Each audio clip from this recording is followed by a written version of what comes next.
Good afternoon. My name is Dave Hauser, and I am chair of the West Virginia University Faculty Senate for this academic year. I hereby call the 2018 meeting of the Faculty Assembly to order. Welcome to all of our honored guests and to our regional campuses at Potomac State College and the West Virginia University Institute of Technology who are attending remotely. According to the Faculty Constitution, the University Assembly shall include those faculty employed full-time by West Virginia University, those who report to an academic dean, and those who perform activities responsive to the academic obligations of the university. The University Assembly holds one regular meeting each academic year, at which time the President shall report in detail on the state of the university. Following the President's report, there will be an opportunity for questions and comments. After the President has concluded, the Assembly will need to consider changes to the West Virginia University Faculty Constitution as recommended by the West Virginia University Senate. Following that brief agenda item, there will be a short 10-minute break, after which the Faculty Senate will convene for a short regular meeting. Please join me in welcoming the President of West Virginia University, Dr. E. Gordon Gee.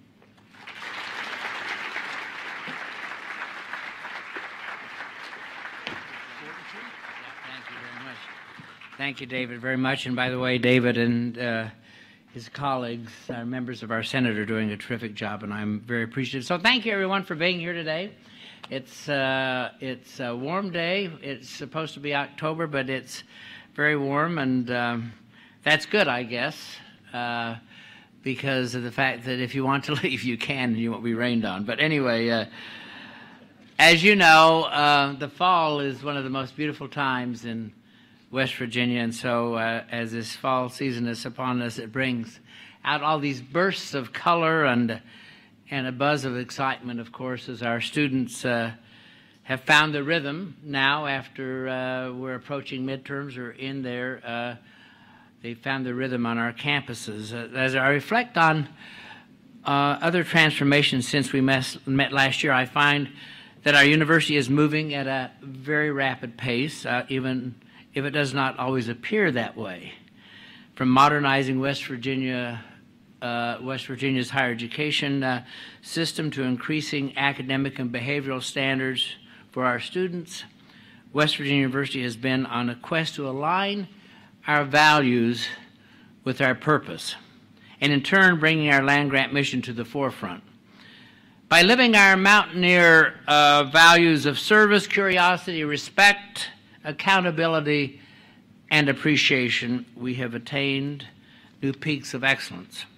We've worked to maintain a competitive salary structure for faculty and staff while enhancing our culture and adding benefits such as scholarships for dependents. Through the WVU Foundation State of Minds campaign, we raised over $1.2 billion to support student scholarships, attract and retain top faculty scholars, advance research, and obviously much more.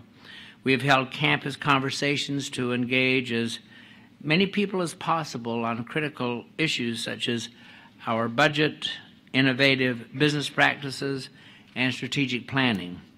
We have pursued groundbreaking research that will have a positive impact not only on West Virginia, but our nation and the world.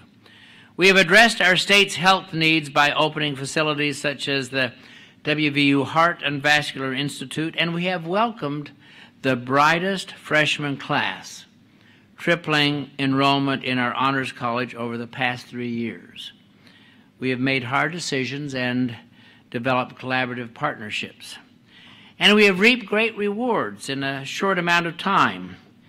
Yet we continue to face barriers placed by those who prefer complacency to change.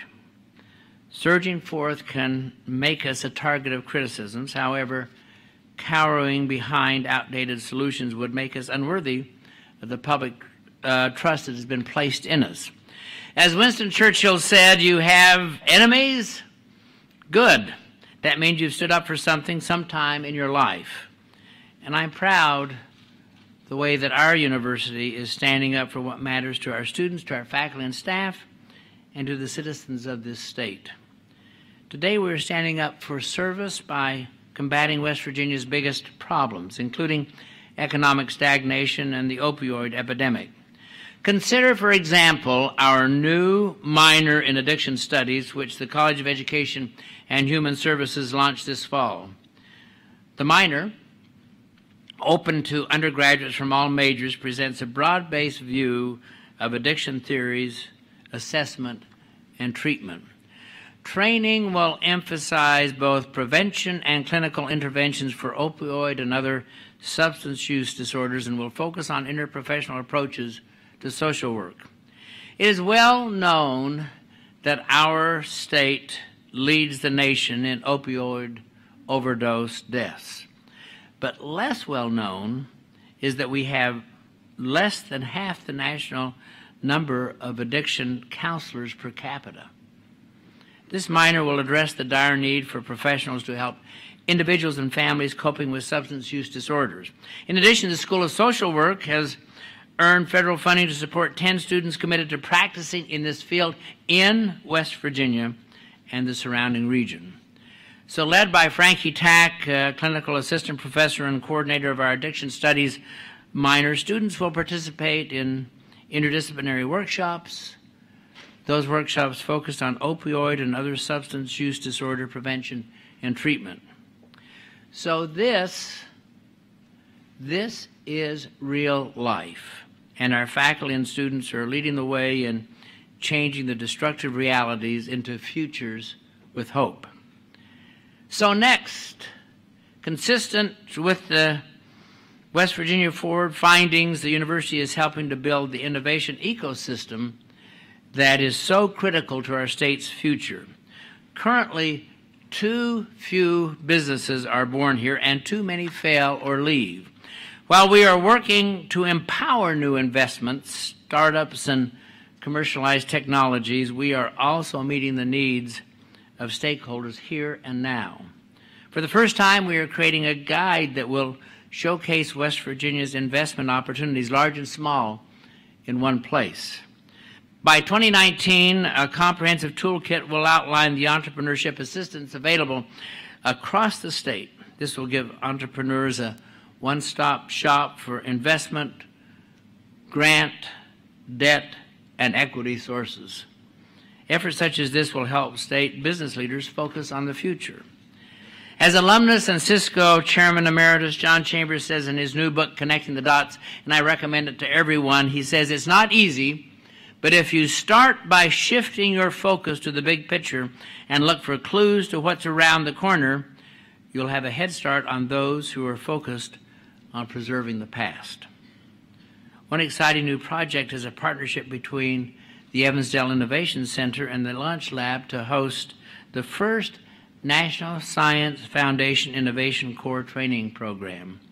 Guided by trainers from Cornell University and established entrepreneurs, the I-Corps, as it's called, training will help our scientists and engineers identify opportunities that can evolve from academic research, gain business skills, examine business models, and test hypotheses about customers in the world to ensure products have a strong market demand prior to commercialization.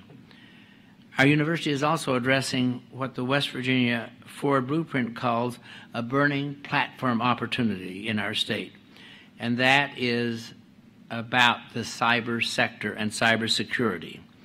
In change management terms, burning platform represents not just an opportunity for change, but an imperative to act or risk negative consequences.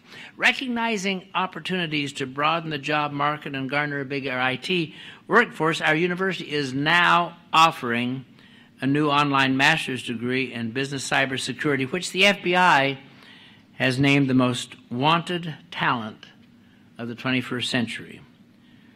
We are also preparing students for West Virginia's burgeoning tourism industry. According to the World Trade Organization, adventure tourism, let me underscore that again, adventure tourism is the fastest growing segment of the tourism industry.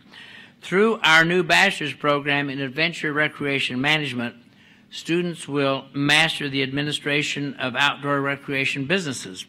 We are offering this degree at our WVU Beckley campus to take advantage of incomparable natural resources where students will gain hands-on skills for careers such as adventure programmers, outdoor retail store managers, or therapeutic adventure counselors.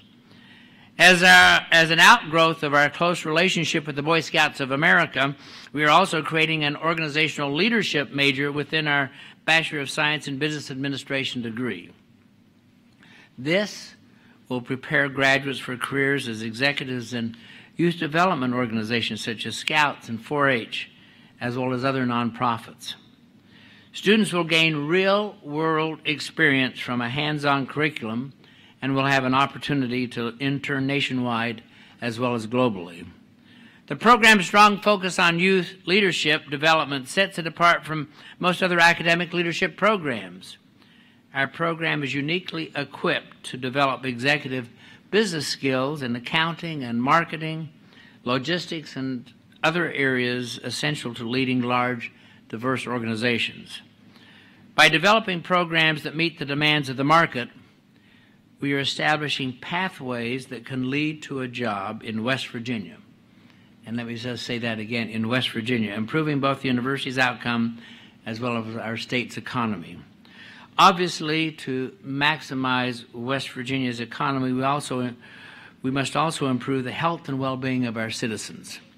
In a state where heart disease is the leading cause of death, little is more important than making state-of-the-art cardiac care available close to home.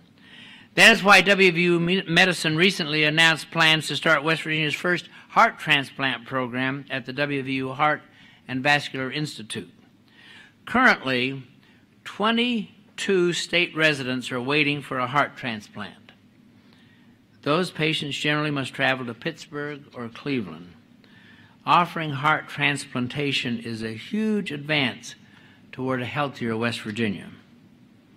In addition to service, West Virginia University encourages the curiosity, and let me underscore that word, the curiosity that drives researchers to develop life-saving technology and spirit-expanding artistic creation.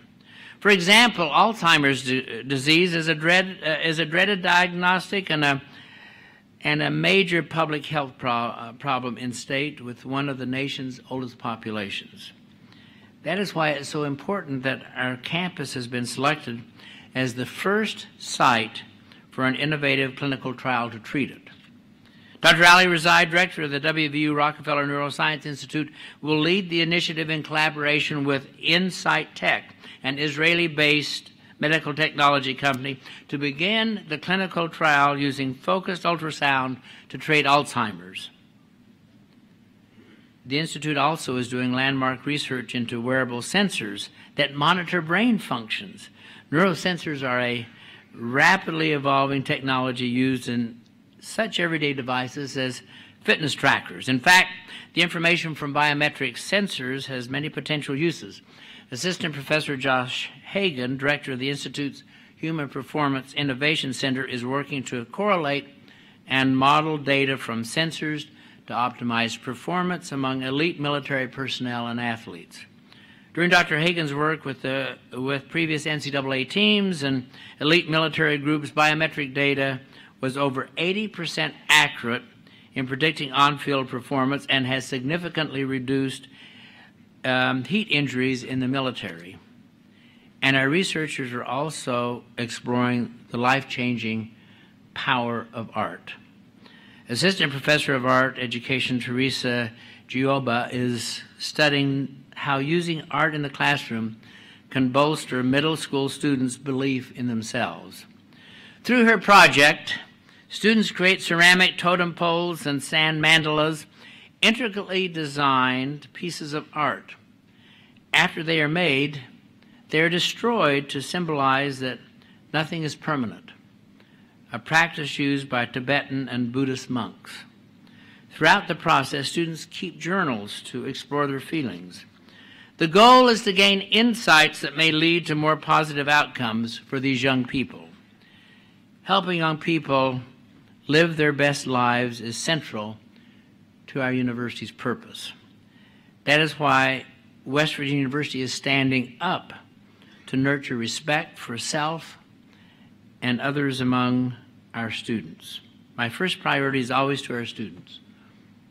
and that is all of our priorities. Reflecting on nearly 40 years as a university president, it is easy to pinpoint the darkest days of my career. Each time, a promising young life is cut short and a family devastated forever. In recent years, fraternities across the nation have acquired an increasingly toxic reputation because some members engage in dangerous and illegal behaviors, including binge drinking and hazing rituals that have cost too many young men their lives. In the spring semester, our West Virginia University administration received reports of drug and alcohol abuse, physical altercations, disorderly conduct, sexual misconduct, and hazing. What happened is that we had two choices before us. One was shutting down Greek life, an option we believe will only send things further underground. The other was working together as partners, the university, students, alumni, and national fraternity leaderships, to keep students safe while creating a community that aspired to be more than what was represented in the national narrative. When we became aware that some of our fraternities were not adhering to our values, we formed a working group to redefine fraternity and sorority life on campus. The final recommendations included raising academic standards for members, providing increased oversight and continuous educational programming on critical issues, and continuing to defer the membership period when new students join. Most of our campus fraternities agree with these increased standards, which have been improving the fraternity and sorority atmosphere and image on our campus. In fact, our sororities have been fiercely supportive of the initiative and have seen growth in their numbers. And we were diligently working with local and national leaders to continue conversations on areas that still cause concern. That is why it was so disappointing when 5 fraternities chose to disassociate from West Virginia University to form their own independent interfraternity council, despite ongoing conversations with national leaders.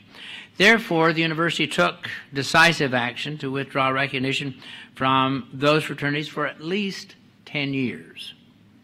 This was not an easy decision, let me say. I'd hoped to arrive at a positive resolution, and I'm aware that the national organizations are writing letters to disparage our actions. But let me be clear. Some of our students are being asked to make a difficult and impossible choice by their national headquarters. Choose your fraternity or your university. It is a choice no student should have to make. However, the majority of our students want to do the right thing. It is unfortunate that some national leaders are creating scenarios that are pressuring our students to do otherwise. So, I will continue to work with our students and the national organizations. But make no mistake about it. I know we are doing the right thing by setting a higher standard. I know that because I had the opportunity, indeed the privilege, of meeting with the parents of Nolan Birch last week. TJ and Kim Birch are on a mission to ensure that no other parent has to travel the road they are now on. In 2014, their 18-year-old son Nolan died because of hazing on our campus. I do not want us to ever forget Nolan and his story. In remembering him, we remember that irresponsible choices lead to irreversible consequences. That is why we are partnering with the Birch family this fall to launch a campaign that will provide awareness and educational resources to end hazing. My hope is that this effort will not only advance our own campus mission, but also be used on campuses nationwide. My colleagues, we have worked hard to change our culture as well as our national reputation. I am proud of our students and the measures they have taken to change perceptions. I'm proud of all of you, our faculty and our staff, who have provided visible feedback to change our culture. It is imperative, though, that we continue to work together so that positive advances can continue. It is my belief that difficult decisions drive lasting solutions. That is why West Virginia University must press for accountability in our public higher education system. Transformation is necessary so that institutions can fulfill their own unique missions to West Virginians while making efficient, effective use of the limited state resources available. Fortunately, state leaders are working to fix the broken system of higher education in West Virginia. The Blue Ribbon Commission on Four-Year Higher Education that Governor Justice formed in July will create a higher education funding model and an efficient governance model that positions West Virginia to compete for the best employers. As our state has exported coal, oil, and natural gas, we have tragically been exporting our most precious resource, talent. 68,000 college graduates in the last 10 years. Transforming education will reverse this exodus. In truth, our state does not have a job problem. It has a skills problem that leaves many high-paying jobs unfilled. While not everyone needs a four-year college degree, everyone needs some post-secondary training to succeed in today's economy. Our state does not have a surfeit of colleges and universities. It has a dearth of students. One reason is that our current system does not encourage institutions to differentiate themselves. For too long, we've all tried to resemble each other. Contrary to any rumors, by the way, that you have heard, West Virginia University has no intention of taking over any institution, forcing the consolidation of any institution into our university, or forcing other schools to use our university's administrative services. None of those actions are in the best interest of West Virginia, of our university, and I do not favor any of them. I do, however, believe that under the status quo, West Virginia spends too much effort duplicating oversight that fails to move the ball forward for our students in our state. The legislature sets our appropriation, statutes govern our actions, and many accreditation and federal governmental standards guide our work.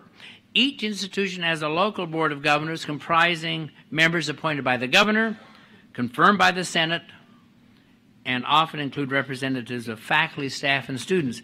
Local governance is the most responsive and effective governance for higher education. And West Virginia University believes that each institution is best governed by its own board. As to higher education funding, the Charleston Gazette-Mail editorial page summed it up best most recently. If WVU needs to stop making the rest of the state feel like you're next, the rest of the state needs to understand what it means to have a prestigious flagship university, one that is attractive to students from around the country and around the world. To that, I say amen. Indeed, West Virginia University should not be penalized for its success or its perceived ability to handle reductions easier than other schools. All schools are underfunded. And while declining state support has adversely affected West Virginia University, it has devastated regional and community institutions. But the current funding formula proposed by the Higher Education Policy Commission staff, which I call the Robin Hood formula, seeks to fix the effects of declining state support for regional and community institutions by reducing West Virginia University's state allocation even further. Such a tax on our university will only hobble our state's ability to succeed in the long run.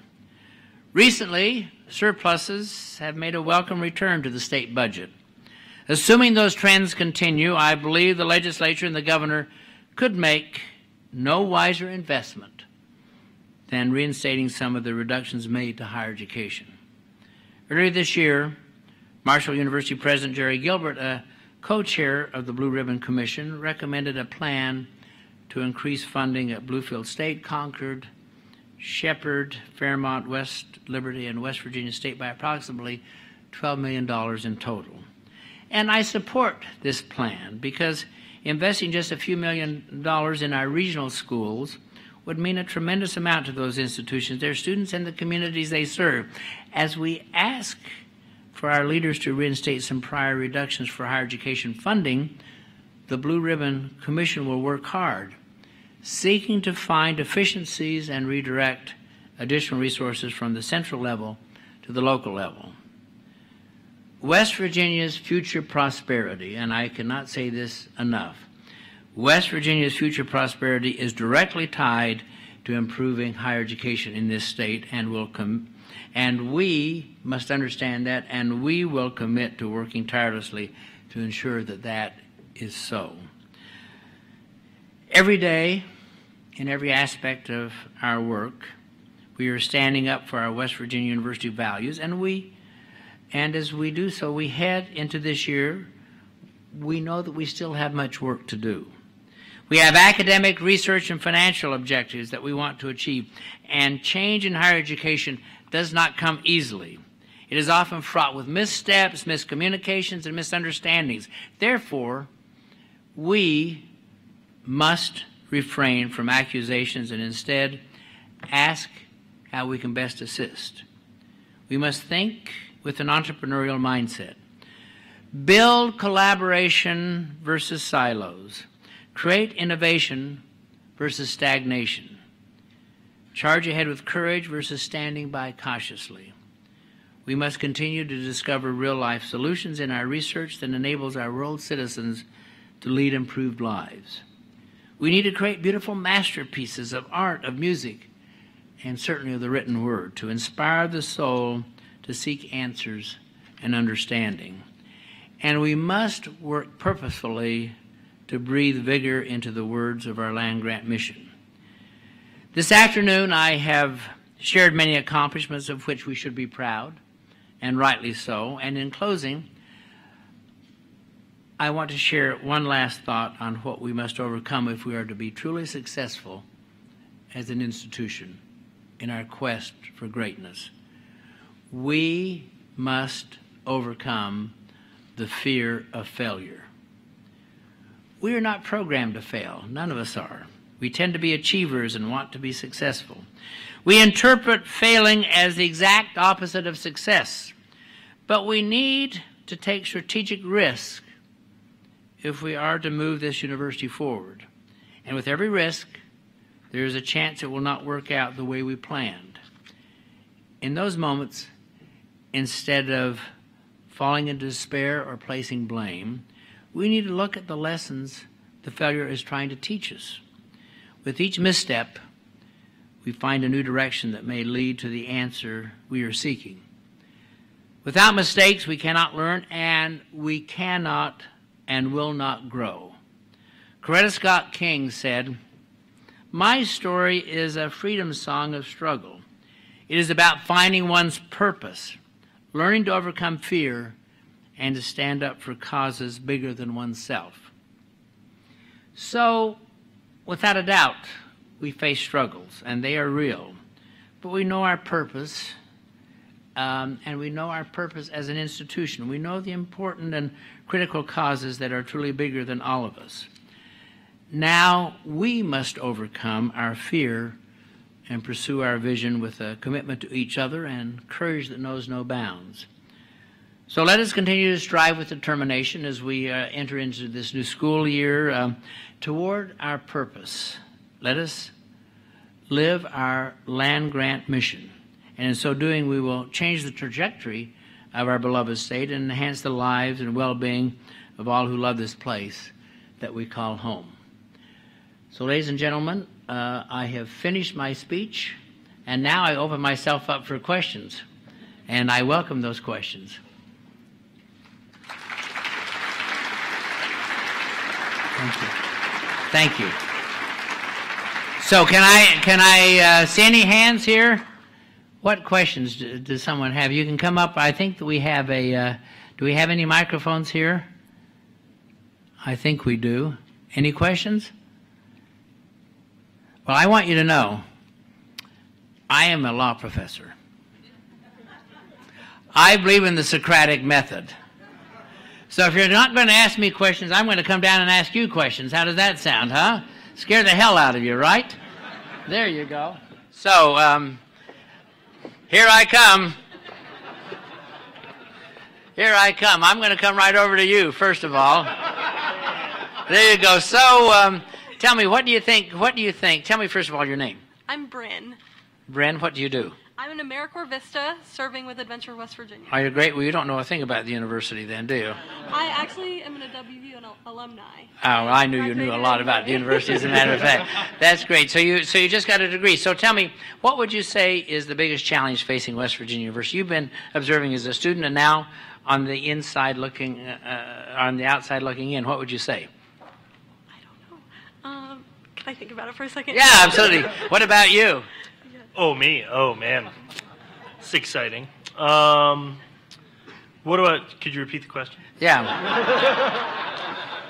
Why am I such a good president? Well, there are a lot of reasons. No. The question is, what do you think are the biggest challenges facing the university?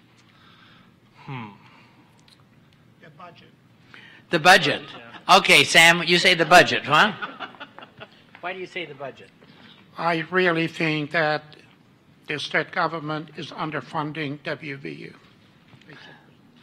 Does everyone agree with Sam? Absolutely, right?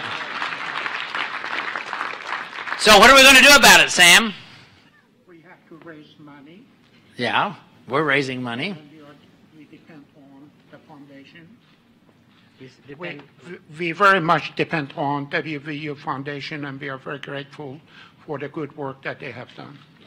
Well, I think that obviously everyone can say that that the budget is our major issue. It is, but it's that way in every institution. In fact, almost every institution, public institution, is underfunded, except for the very wealthy institutions that are private, and there are very few of those.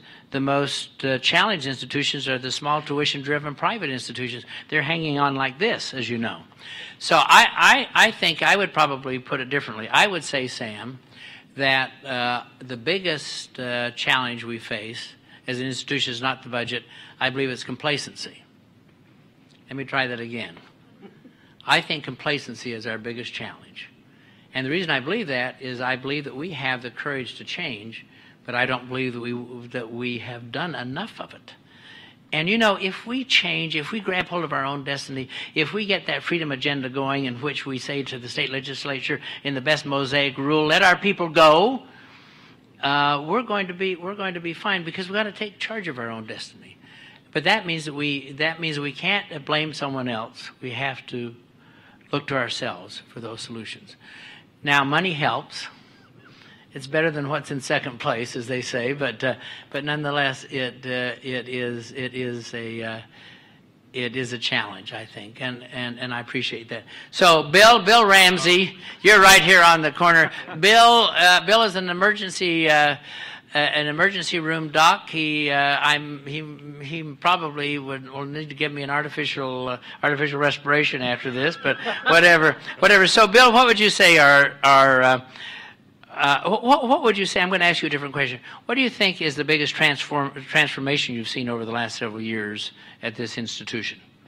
Well, I think that the idea of reaching out to the community, we're a great land-grant institution. We've done a lot of things over the years, but we haven't always engaged in the community in a perfect fashion. And I think being out in the community, my term that I love, being the wind in the sails, is so critical to what we do as an institution. And going in and helping people look at their issues, almost all the solutions for our state, for education, can be found by getting the people in the community to understand what we do and what they do and how they can help one another. The other thing I think that's been impressive is, we talk about breaking down silos. I don't like that term. I like the silos as an institution, and a land-grant institution is what gives us our expertise. What we're doing, and what I think is important, is building large tunnels of communication between those silos to really solidify and make that big. And I think we're starting on that under your leadership and others. Well, thank you for that. I appreciate that. I didn't ask you to give a speech. You know I love you. I want you to know he does a great job, as a matter of fact. So anyway, I think that that's enormously important. So what Bill is about, and I think what we're all about, is the fact that we're in a unique state. 1.8 million people. Think about this. 1.8 million people. Our institution, with all of its academic medical centers, everything included, is about a $3.5, approaching $4 billion institution. The next largest budget in the state is Marshall University with $250 million. And so we have an immense footprint, but we have an immense responsibility. And so we can be a great research university, which we are, and getting better all the time. And I thank these guys right here, and I thank Fred and others. Our research is growing dramatically. But it also has a great application, which we just talked about with what Dr. Rezai and others are doing. But the real opportunity, in addition to that, is the fact that we have an opportunity to solve the state's problems and make it as a national solution. That's what Dina and I were talking about over here in social work, right? That the problem is that we take the solutions here, the ideas, and then we take them to our communities. You know, if the university is a bubble, which very much is the nature of most institutions, if universities are bubbles, what they do is they become increasingly isolated and arrogant. Complacency is a problem. Arrogance can never exist at this institution. We have to have a level of pride and humility, which I think will make a difference. Well, listen, I have taken more of my time. Thank you. Oh, listen, what do you think, by the way? You thought you were going to escape, didn't you? What do you think, huh? I definitely think that we are underfunded for sure. Well, good. We'll raise tuition. How does that sound? No, just kidding you. So anyway, everyone, have a great day. Thank you very much. Where's Dave Hauser? Dave? There you are.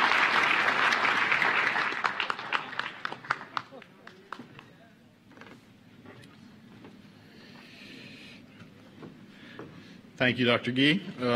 We'll move along to the brief Senate recommendations to amend the faculty constitution. The West Virginia University Senate has recommended amending the faculty constitution. While the list of changes is long, the substance of the changes does not alter the nature and organization of the West Virginia University Faculty Senate to any significant degree. The largest substantial changes align the Constitution with the new policy structure required by the change from the HEPC to the new Board of Governors structure, though the actual changes don't really make the Senate behave fundamentally differently. The proposed amendments were distributed via email to all members of the Faculty Assembly. Additionally, the proposed amendments and summary of the changes were distributed in a pair of annexes, 1A and 1B. At this stage of the amendment process, no further suggested amendments can be considered, nor can the proposed amendments be modified, and the Faculty Assembly can either vote up or down on the proposed changes. I have a brief, and I promise it's brief, it's only 6 slides, presentation that outlines the set of proposed amendments. So hopefully we can get that up. Okay, so go to the next slide.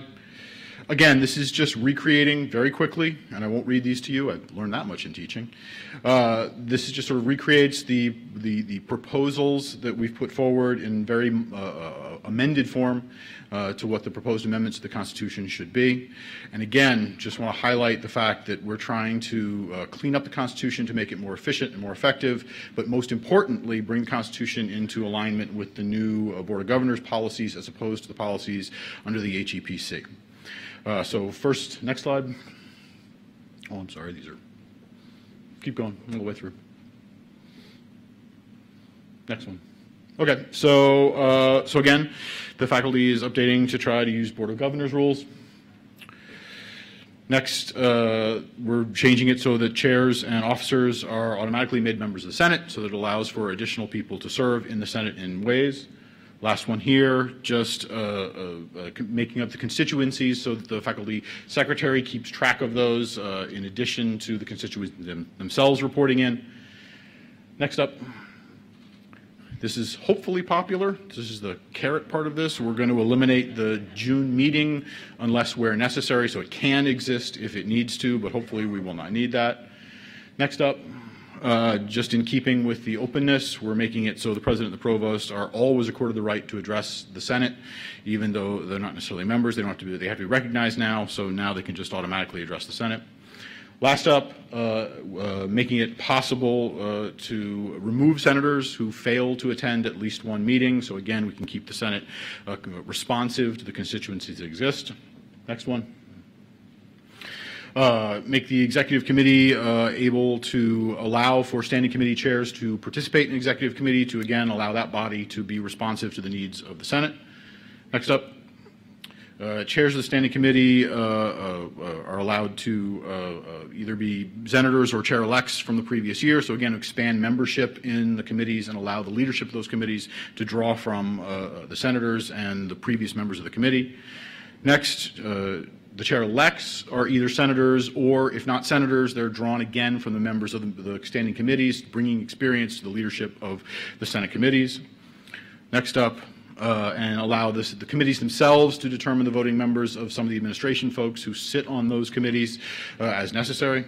And then final slide, allow the removal of me if I fail to, or any Senate chair fails to do the job as responsibly as hopefully they all do. Next up, allow removal of the actual senators themselves for any reasons. It turns out the old Constitution didn't allow the senators to be removed at all, so we figured it might be a good idea just in case some of them do bad things. Next up, allow the secretary to determine the necessary way to fill vacant Senate seats.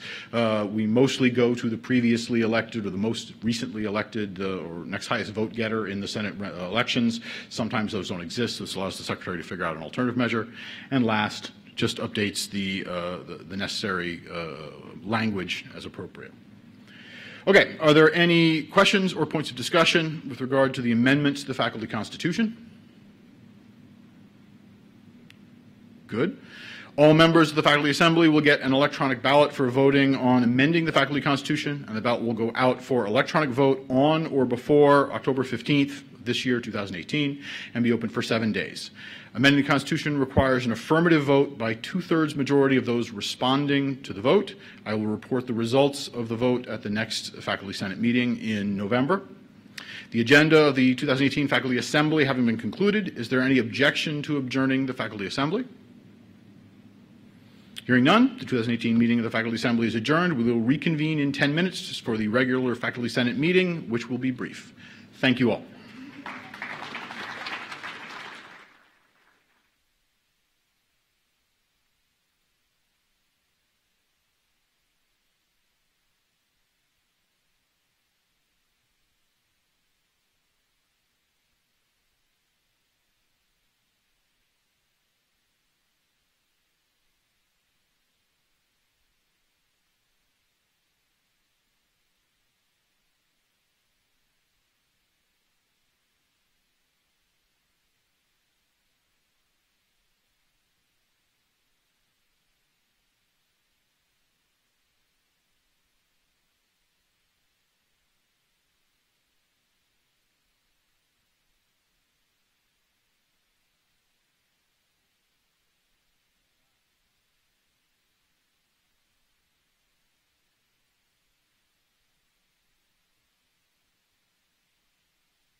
Get this over with then.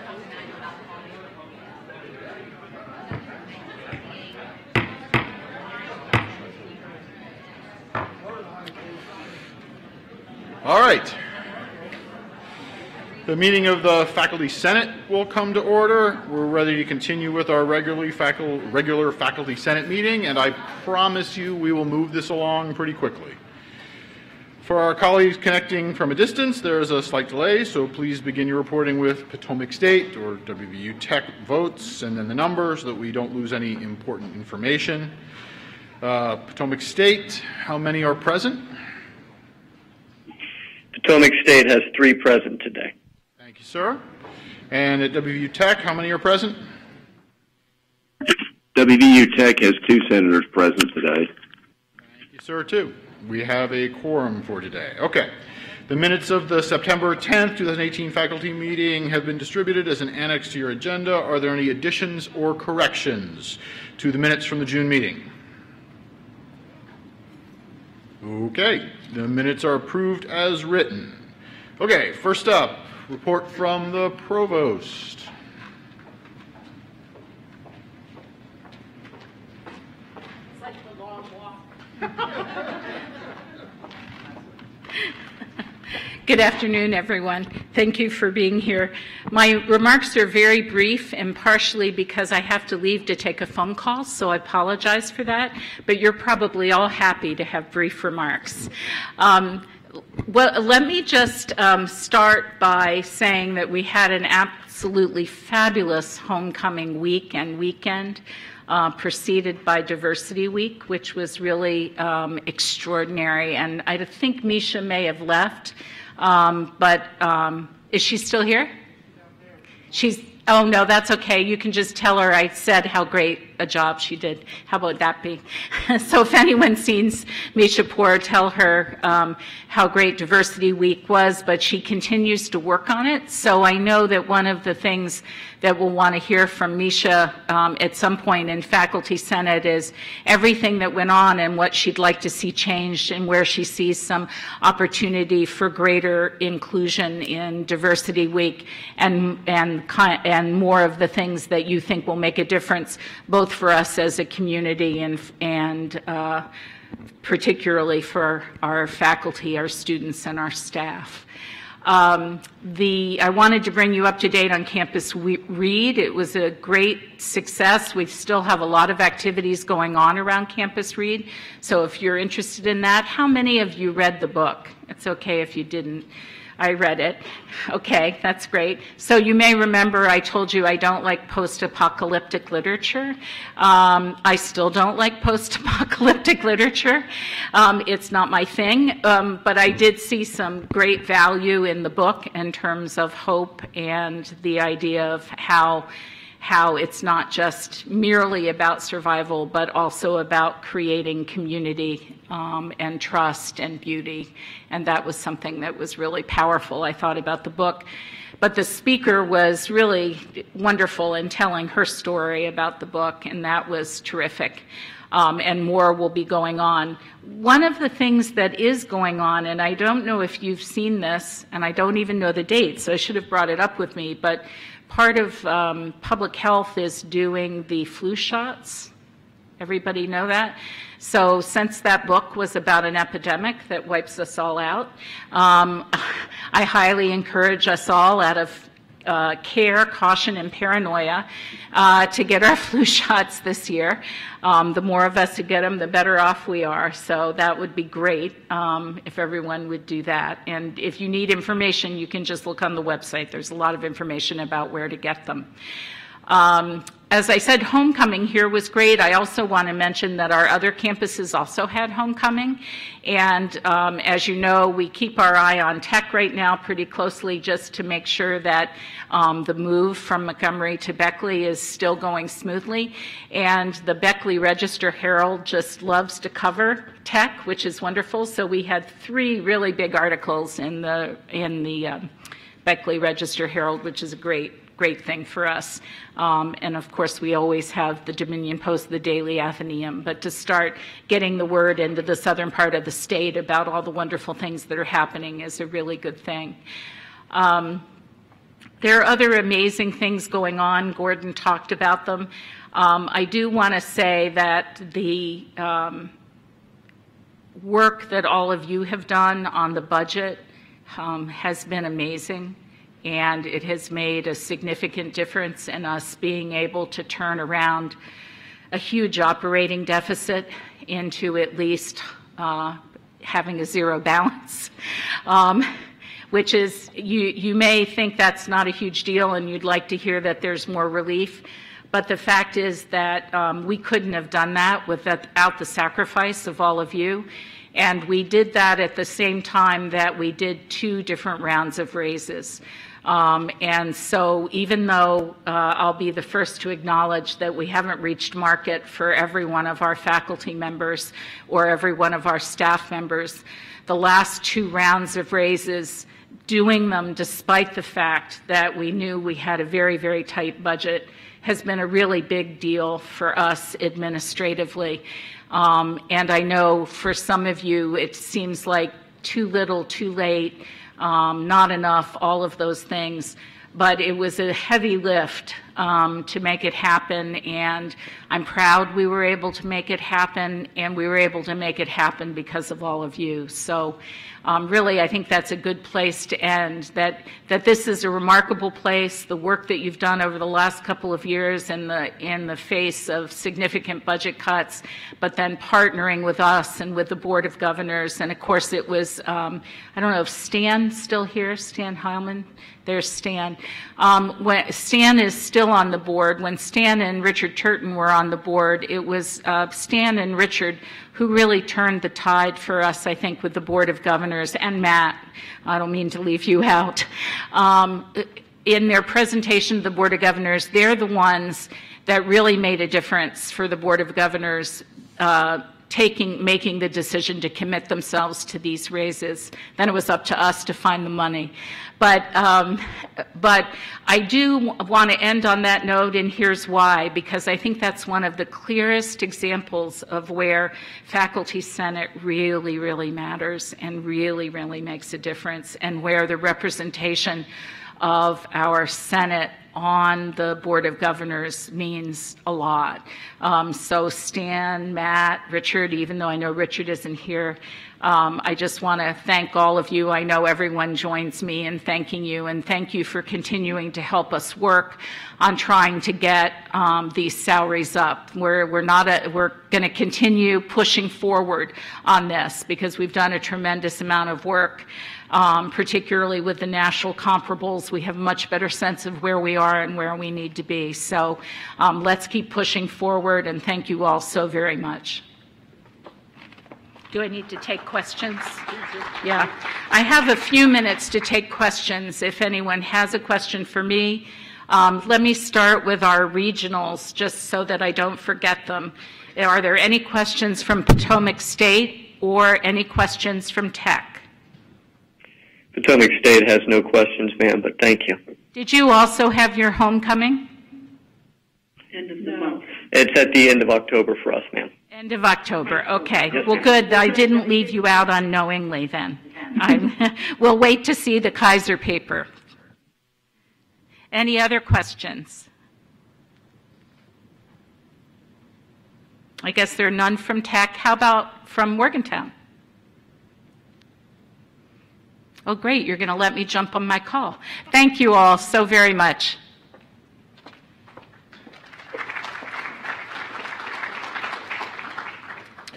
Okay, I've just got 2 brief notes, one of which is an actual follow-up to the Provost's comments immediately before. As a reminder, we're doing flu shots here at the Faculty Senate at the next Faculty Senate meeting. All you'll need to do is bring your PEIA insurance card and or your health plan card if that's your health care plan. But as long as you bring that, you'll get a free shot. So please bring something along for next meeting. The clinic will be set up a little bit beforehand, I think starting as early as 2 o'clock, and we'll run a little bit after the meeting as well. So we hope anyone who's interested in getting a flu shot, like I said, just please bring documentation of your healthcare plan, and we'll get you pushed through that as quickly as we can. Second point, reminder from the Library Committee that WVU Libraries will be hosting 2 events to bookmark Open Access Week, including first, a film screening on the 17th of October, and second, a faculty panel on Open Access on October 22nd. See emails from the Senate or from the WVU Libraries website for details. Other than that, I've got nothing. We're kind of move this along. All right, Curriculum Committee report from Kim Floyd.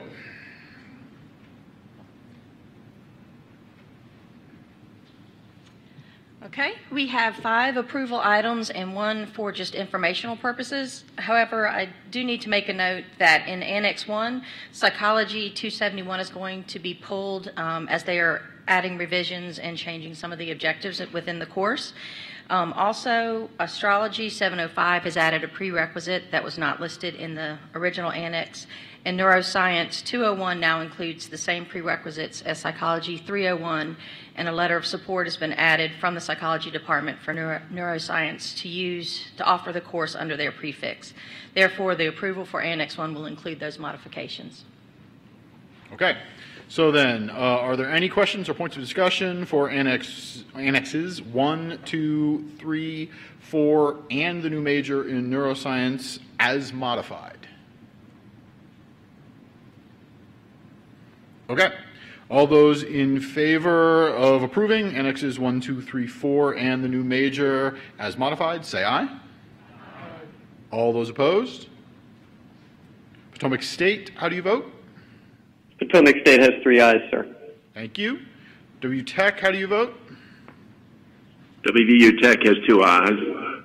Thank you, sir. The ayes have it. The annexes as modified are approved. Okay, a for information item now.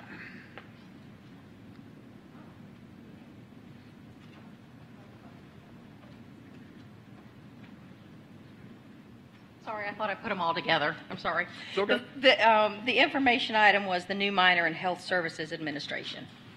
Okay. Does anyone have any questions or points of discussion for the new minor? Easy enough. Thank you, ma'am. The hearing none, the new minor in Health Services Administration is filed. All right, next up, GEF, General Education Foundation's report from Robert Brock.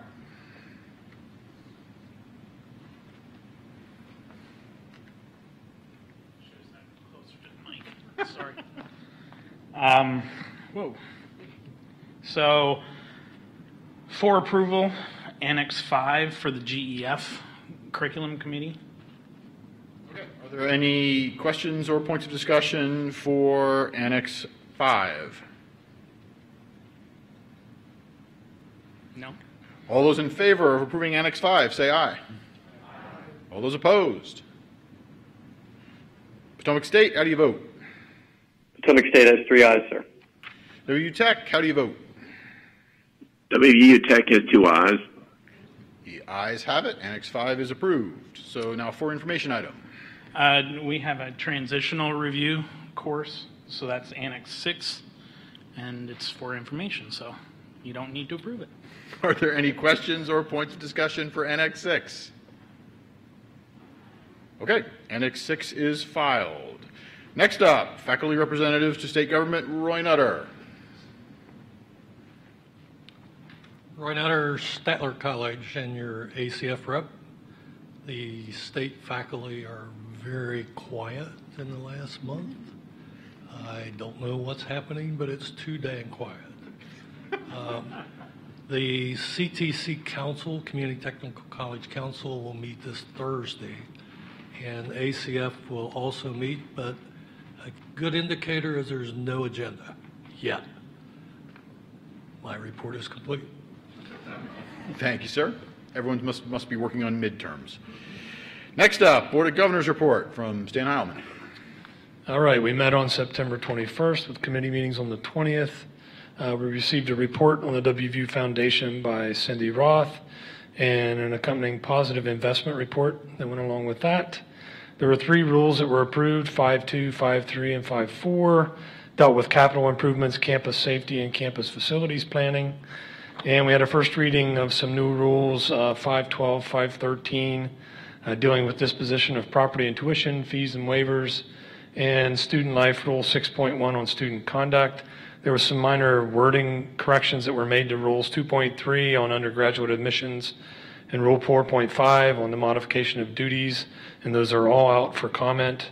And then simply approved the moving the ROTC program to the Evansdale campus, and there were several, some buildings that were renamed. That's my report. Okay. All right, winding up here, a few more. We now need to confirm an interim faculty secretary. With the departure of Chad Proudfoot, we find ourselves in need of both a faculty secretary and a new parliamentarian. I'll have a longer report on these issues in the next full Senate meeting, but our former chair, Matt Valenti, who so ably led us last year, has volunteered to serve as an interim faculty secretary until a more permanent replacement can be vetted and approved.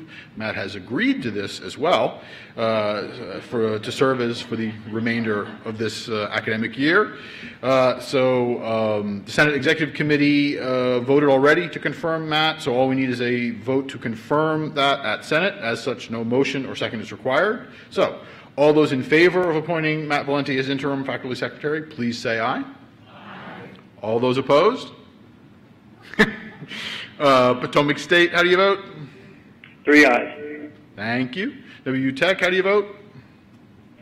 2 ayes. My notes here say, hopefully the ayes have it. Good. Matt Valenti is appointed interim faculty secretary. All right, is there any new business? Even better. Do we have a motion to adjourn? Second. We are adjourned. See you next month.